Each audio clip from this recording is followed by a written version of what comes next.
fursa hii kutoa pole sana kwa familia ya mzee wetu Zakaria, mama, dada, shangazi, wadogo zake wote, marafiki, kwa kuondokewa na kijana wetu Franky.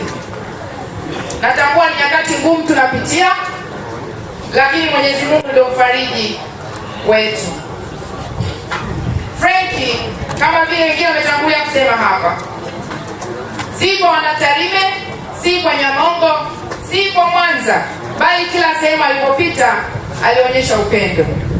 Na hii imedhihiri si tu kwa watu kuja hapa tangia kifo chake kitokee ghafla. Wale ambao wanapita kwenye social media wameona ni kwa jinsi gani Franky ameliliwa na vijana wenzake na watu mbalimbali walika mbalimbali. Franky alikuwa ni mnyenyekevu. Nakumbuka kuna siku mzee Zakaria alimpa viroba vya unga wa kubaka akaniletea, akiwa mnyenyekevu kabisa. Alikuwa ni mtu anaoonyesha upendo.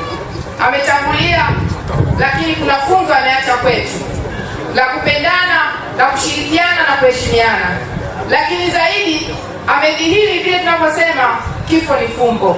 Kijana wetu alikuwa anasafiri kwenda Mwanza, hakujua kama angeweza kufariki, lakini ameweza kufariki. Kwa hiyo inatupa funzo kwamba tuishi kwa kupendana, kwa kushirikiana, kwa sababu hatuijui kesho yetu. Hatuijui leo tuko hapa, inaweza ikatokea tumetoka hapa tunaambiwa kuna msiba mwingine wa yule ambaye amehudhuria kati yetu sisi hapa.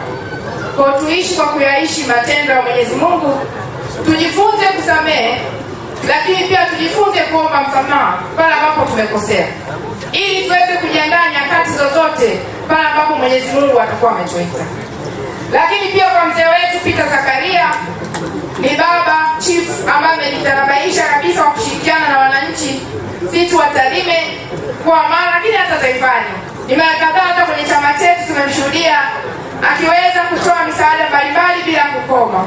Na hii imedhihiri kwa kweli. Mimi binafsi na wananchi wa kata ya Turwa ni mashuhuda. Mzee huyu mwaka huu ameweza kutuonyesha upendo wa dhati. Turwa hatuna kituo cha afya kwa sababu tulikuwa hatuna eneo, lakini tulipomfuata mzee chifu aliweza kutupatia eneo kubwa kabisa la kujenga kituo cha afya, licha ya kwamba eneo hilo lipo eneo ambalo mtu mwingine yeyote angeona bora ajenge hoteli ya kifahari au apartment za kifahari au aweze kuuza apate fedha. Lakini mzee huyu akaona ni bora atoe kwa wananchi wa Turwa, wananchi wa jimbo la Tarime mjini waweze kujengewa kituo cha afya na kusogeza huduma karibu. Tunakupenda na ndio maana tunakusaidia kukuombeeni faraja familia kwa msiba huu mzito na wa ghafla. Ndugu zangu, tunapoenda kumwombea Franky apumzike kwa amani, tukayaishi yale yote ambayo amekuwa akiyatenda kwetu, ili tumwenzi wakati tukimwombea katika mwezi huu mtukufu ambao kwa kweli Mwenyezi Mungu aliamua kumtwaa.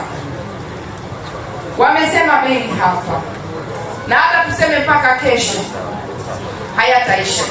Kikubwa tumwombee ndogo wetu apumzike kwa amani.